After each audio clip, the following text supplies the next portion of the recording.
October Red is sponsored by SA Security. Maximum security, minimum fuss.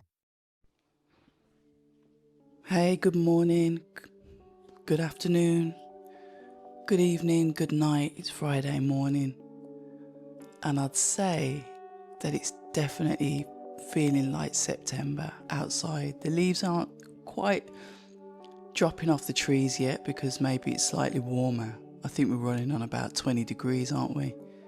Or 18, something like that. It's not as cold as it's going to be in a few weeks, but it definitely feels like September. We are in the final quarter of 2025, and my gosh, hasn't it flown?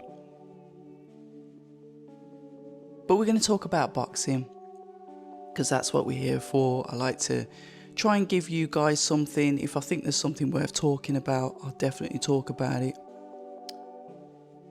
If I think, nah, not worth it, I won't say anything. But there's one thing that caught my eye this morning. But before I do that, you know what I'm going to do? I'm going to go back into yesterday's review. And I'm just going to have a quick look at the comments because as per usual, there were some good comments coming through. Let me just get the right video up. I think that was the one before. News and reviews. That's what I said I was going to call it. I've got to do some spell checks as well. So thank you for those that have spell checked my work. I've got to get the thumbnail sorted. And I will do that because sometimes I'm in a rush. I think I've spelt it right. It looks okay, then I leave it. And then it isn't. But I've got the spelling policed quite firmly in my comments. So thank you. Aaron Daly, 1577, shout out to you. Salute. Dave Allen said on his live last night that Catterall might be going to a US-based trainer. Interesting. Why I'm not sure about that. If the US-based trainer's in the UK, that's fine, but he's a family man. I've been in the gym with Jack Catterall, and his missus has been there, and his daughter. That's not on one occasion, that's on a few. So unless he's planning to move away with his family, I don't know if that's going to happen. Is he going to be prepared to leave his family for 8, 9 weeks at a time? If you're going to look at a full camp, is he going to do that? I don't know. But he's left his trainer of 9 years. You know, he's definitely leaving his comfort zone. So I guess anything's possible. But we'll see what happens. SWJ, shout out to you. And I think this is this is about the drug findings with Jaime Munguia. I'm pretty sure it's a jurisdiction thing again, rather than him being cleared of any wrongdoing. Nobody seems to take doping serious in boxing, but even more so in America. Over there, fighters get a slap on the wrist and are fighting again in 6 months. Yeah, we've seen that before. We've definitely seen that before. James Douglas, hi to you. Interesting about Munguia, but to be honest, there will be no noise regarding this from the media. A good bid for Matchroom regarding Dalton Smith, 70-30 split. We'll probably see it on DAZN. I don't know, because DAZN, I don't think Eddie's not going to be promoting it, is he? Because it was lost to the other bidder, and he's fighting in Puerto Rico. Glassy as well, Glassy 1979. Thanks for the update, Abs. Great video as ever. Appreciate it, Glassy. Sorry to hear Jackie's leaving Jamie's gym. Yeah, I don't like it. Have you seen the aftermath as well? With quite a few people have picked up on what I said with Frank Warren not being happy that Daniel Dubois has left Don Charles. I knew it would echo, but it was clear. He looked so uncomfortable. Just look at his face and his body language. In the interview that he had with Umar from Box Nation, he weren't happy. I reckon. I mean, Frank is professional, but there was some leaks there that conversation might have been a bit of a stern one with the guys. And as he said, we had a private conversation, which means I'm not going to tell you anything about it, but I ain't happy. I love that. I love the old school. Raymond Hales, good morning. Must be a fallout with Catterall, and it could be. They always will remain professional on the surface, but you just don't know what's going on underneath, do you? Not everyone has that, that leaky defence that you can see what's going on. Untraceable 90, good morning to you. When I heard this, my first thought that Maurizio Sulaiman is a corrupt guy. You're echoing, but you've just been a bit more blatant with it. But you're echoing the fact that potentially the Americans don't necessarily take the drug testing as seriously as we do. At 68 DG, good morning to you. Catterall, that's a surprise, but I see him going to Ben Davison. That's what I thought he could probably do because of Cameron Vaughn, but who knows? We're getting American trainers in the mix now. He has to do what's best for him. Jamie Moore, as an ex-fighter, should understand. Oh, tough one though. Tough one. Ricky Sunak, good morning to you.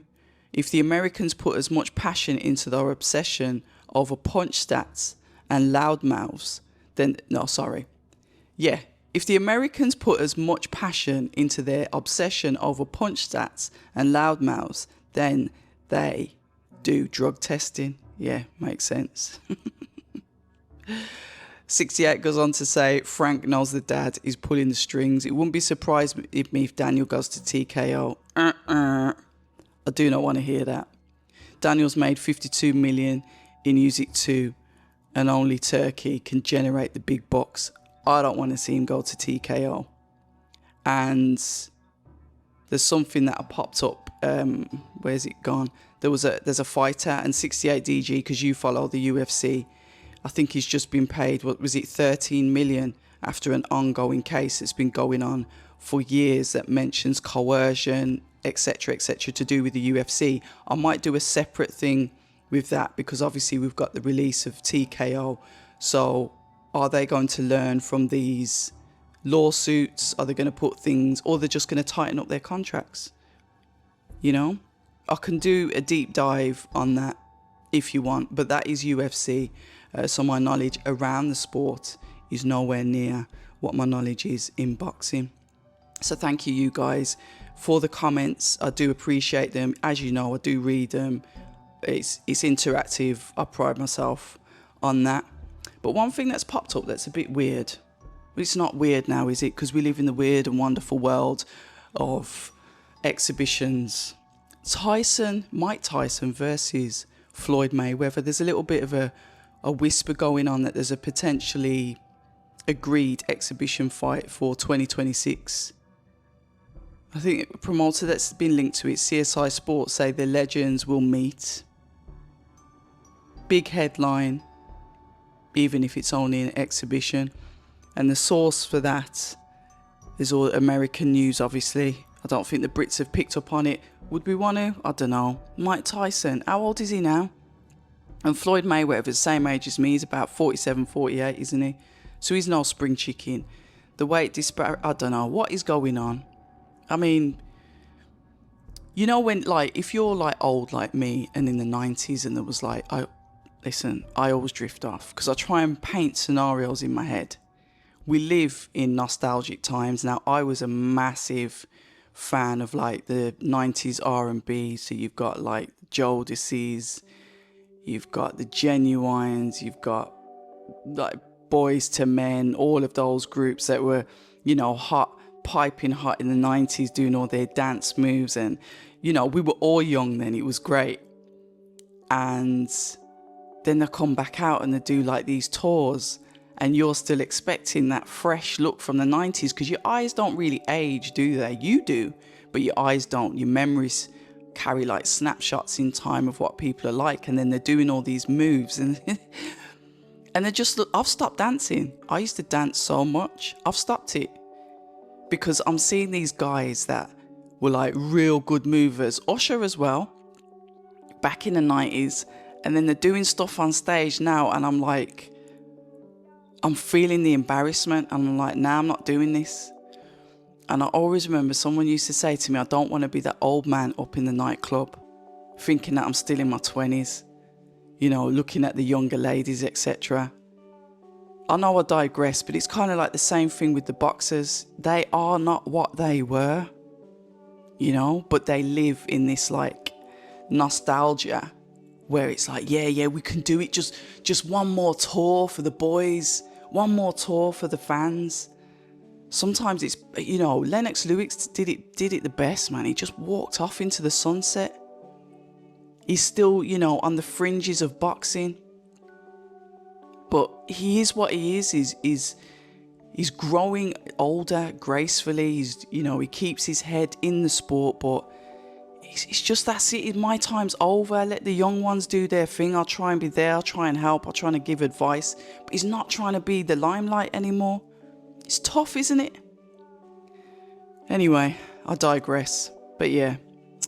So apparently Mick Conlan, who's fighting courtesy of Wasserman, I think it's tonight actually in Dublin. Should I do a watch along for that? I don't know. Leave it with me. I'll see, because I'm sure I've got a couple of online conversations to have. And one of them should be Sandy Ryan. I think young Leo Atang's forgot, so I might have to give him a nudge. But it's his second fight tomorrow, so we'll see how it goes. Even if I don't get any content, I'll catch up with them soon anyway. So Mick Conlan blasts doping at the top end of boxing, and that's probably going to reiterate what some of you guys are saying. Conlan's claiming that PED use is widespread. Interesting that, isn't it? And Mick's always been one to speak his mind. He don't care. And that's what I like about Mick Conlan. Lovely guy as well. So I'll watch to support. I'm just not sure if I'm going to do a watch along. Let me know what you think. Shall I do one? Let me know.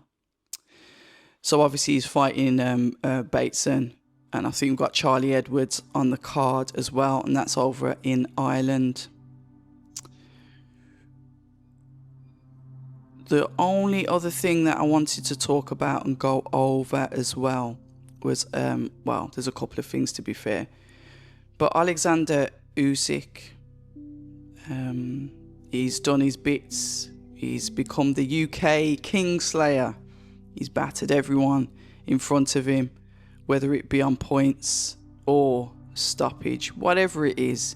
He's got his W's. He's been in some good fights. He's been in some wars. He's took some heavy punches. And as we know that he came up from cruiserweight, dominated the cruiserweight division at the time, and then came on to do the same thing with the heavyweights. Now, the defences are there, aren't they? And obviously when you've got the belts and you've got all of them, it becomes tricky to keep them because you've got mandatories that are waiting. Joseph Parker being one of them, and I think it was the WBO. So they're saying, yo, what's happening? Because Joe Parker's waiting, we want to put you in. And the WBO, to be fair, it's usually the IBF that starts stinging you, but the WBO jumped on this and said, nah, what's going on? Excuse me. He said he had an injury. I don't know if it was a back injury, whatever it was. I haven't gone into that. However, there's a video of him, like, I don't know, he's dancing, blah, blah, blah. Somebody's obviously ratted him into the WBO and says, injury, look at this. Or WBO have got their scouts that watch social media. Come on, you know what it is. The people that watch you the hardest are the ones that don't like you the most because they're waiting for you to slip up. You know what it is. You might even be that person lurking. You see, the thing is, I can't say that about everybody because I definitely don't watch people that I don't like. I ignore them. They don't exist. Do you know what I mean? Even if I see them, they don't exist. However, I guess it gets a little bit different when there's finances involved, positions of power, etc., etc. So the WBO have seen this footage with him dancing. They said, oi, listen, we need medical evidence. You're saying you got a back injury, but you're there moving around like you're not really injured. Now, I think that's fine, and they're well within their rights to do that.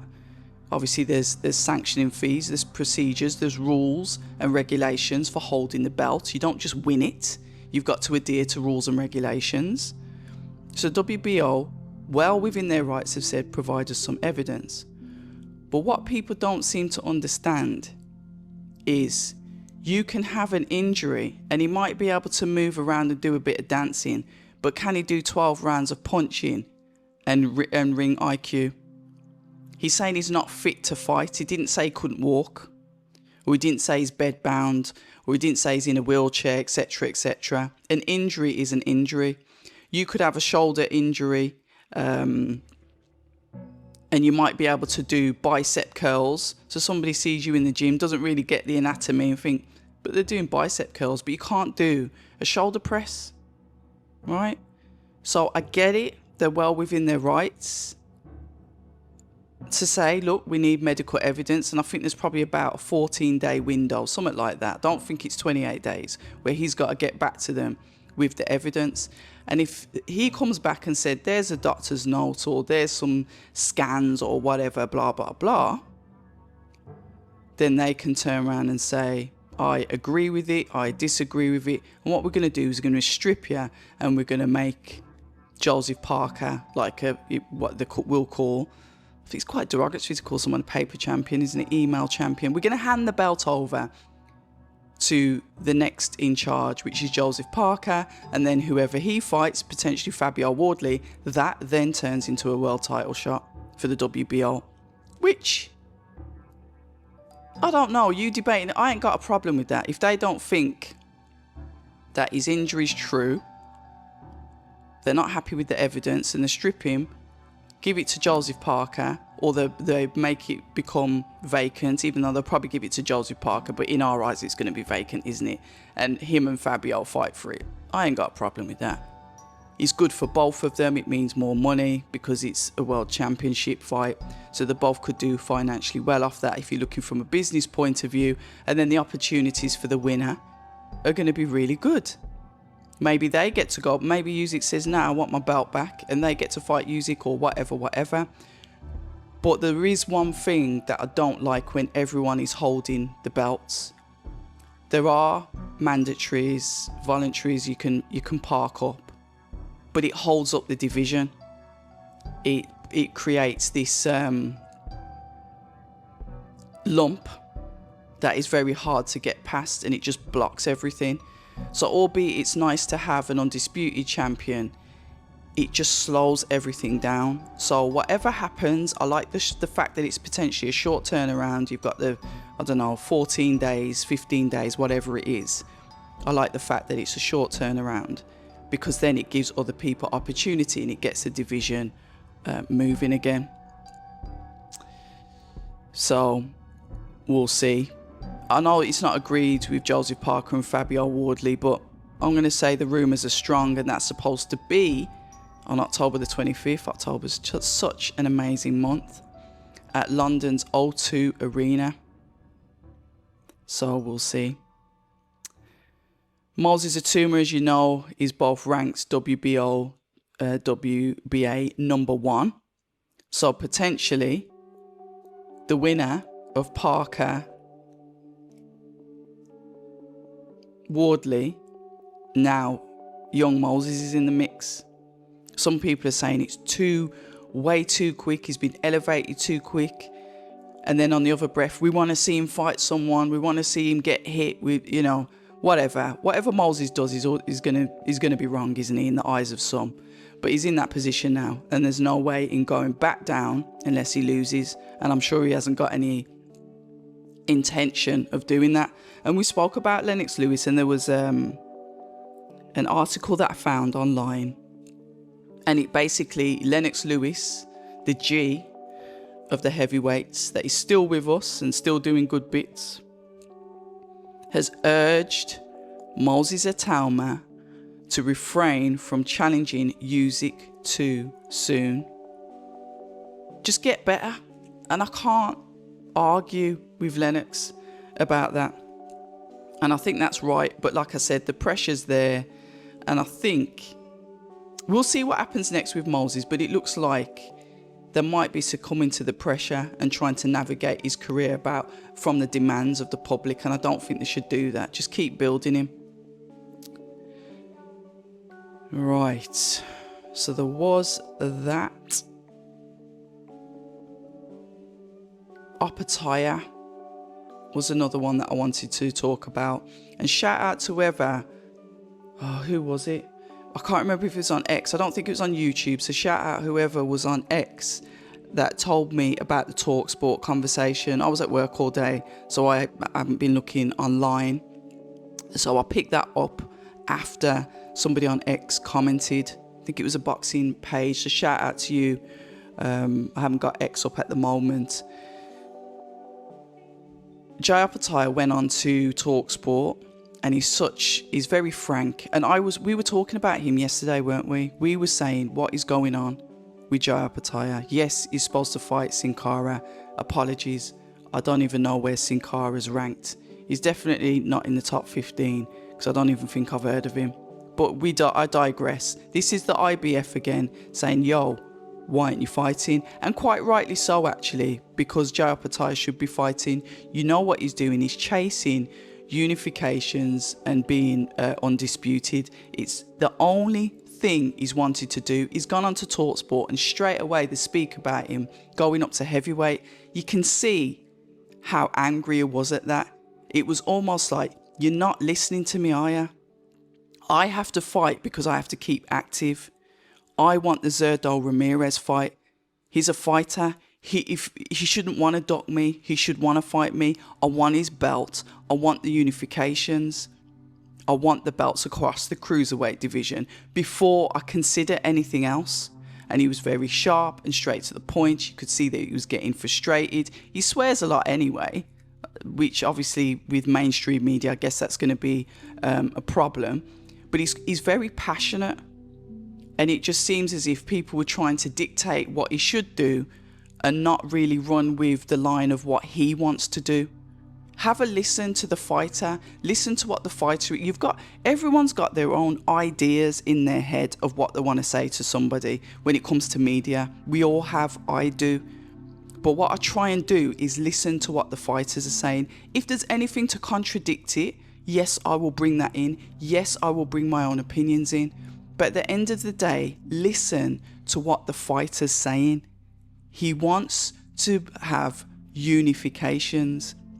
If he can become undisputed at cruiserweight, that is his goal. Right?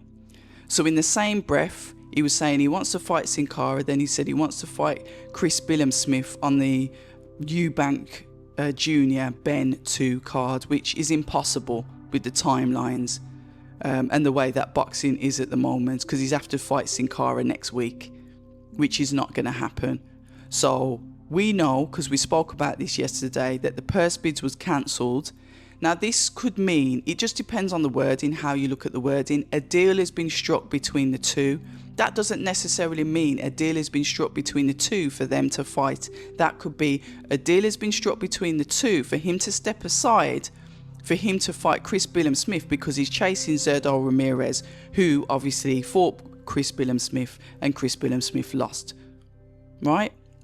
Because I don't know what Sin Cara does for him. Put it in the comments. Correct me if I'm wrong. I'm open for that. So the only way he gets to fight CBS is if Sin Cara, and on the date, I'm not talking about in the future, we're looking at the 25th. What date is it? Is it in November? November for the Ben one, isn't it? It's 25th is allegedly Parker. So it's November for the Ben fight, the Eubank Jr. Ben. So if he fights Sin Cara, then goes on to do that, fair play to him in that time scale. But the only way I see it happening in the time scale for CBS on that card is if Sin Cara steps aside. But we'll see.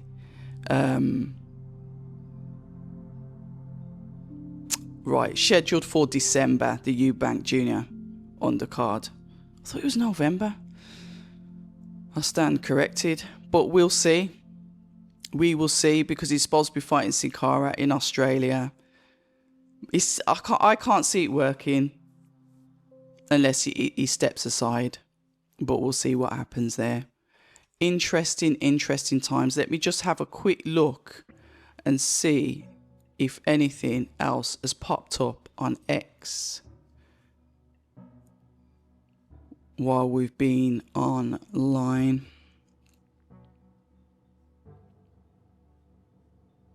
And no, there hasn't. So I'm going to leave it. What time is it now? 7 a.m. So I'm going to leave it. If anything else comes up, we might do a review later on, or we might do one over the weekend. I'm definitely doing a watch along for the Matchroom card on Saturday night. You know me, it's probably going to be from about 8:30 onwards. Just keep your notifications on, etc., etc. Thank you once again to you guys that take the time out to listen. I was watching this YouTube channel the other day, so I'm going to start doing it. I don't like doing it. I'm one of these hard-headed, stubborn people. But what I'm going to do for the benefit of my channel, you know I'm trying to get to 10,000. 10,000 is an important milestone for me. I don't buy my subscribers. I try and get out as much content as I possibly can. I'm genuine with my content. I interact with you guys loads. If you guys are interacting or you're watching the video, whatever it is, I'm going to kindly ask if you could subscribe and help the channel to grow. That's all I want to happen. Over time, I want the channel to grow. I've set myself goals. The first one is 10,000, and then we're going to go up in 10,000 increments after that. I'm not going to look at the slow growth. I'm going to want to push to get those thousands and thousands of subscribers. So I'm asking very, very nicely if you could show some support and subscribe to the channel. I'd really appreciate that. Anyway, I've got a shout out to my sponsors as well. SA UK, Maximum Security, Minimum Fuss. And I'm going to leave it there, ladies and gentlemen. You guys have a fantastic weekend. If you're about on Saturday night, I'll see you then. If not, have a marvellous weekend, and we'll probably catch up and do some bits next week. And as we say at October Red, stay ready. October Red is sponsored by SA Security. Maximum security, minimum fuss.